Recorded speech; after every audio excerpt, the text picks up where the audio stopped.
आज अचानक एका 70 वर्षाच्या आजोबांना ब्रीथिंग डिफिकल्टीज म्हणजे श्वास घेण्यासाठी तीव्र त्रास होतोय म्हणून 108 वर कॉल आला.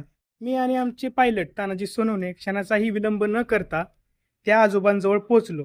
त्यांचं सॅच्युरेशन थोडं कमी होतं, त्यामुळे त्यांना ऑक्सिजन लावला आणि सुखरूप जिल्हा रुग्णालयामध्ये पोहोचवलं. तर आपण नेहमीसारखं पेशंट जसं झोपून येतो त्यावेळेस तसं झोपून न नेता स्ट्रेचरवर न झोपवता त्यांना बसून का नेलं? खूप चांगला प्रश्न विचारला. पेशंटला स्ट्रेचरवर न झोपवता आम्ही त्यांना प्रॉपटअप करून बसून घेऊन गेलो. जेव्हा एखाद्या रुग्णाला श्वास घ्यायला त्रास होतो तेव्हा त्याला सरळ झोपवल्यास फुफ्फुसांवर ताण येतो आणि श्वास कोंडतो. या उलट रुग्णाला पाठीचा आधार देऊन बसून ठेवल्यास फुफ्फुसांना प्रसरण पावायला म्हणजेच एक्सपांड व्हायला जास्त जागा मिळते आणि श्वास घेणं सोपं होतं.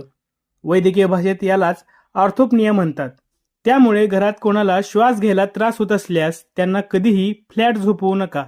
पाठीला गाद्यांचा आधार देऊन बसून ठेवा आणि त्वरित डायल 108 ला कॉल करा. ही महत्वाची माहिती नक्की शेअर करा आणि आम्हाला सबस्क्राईब आणि फॉलो करायला विसरू नका. 108 जीवनाची हाक, ॲम्ब्युलन्स डायरी,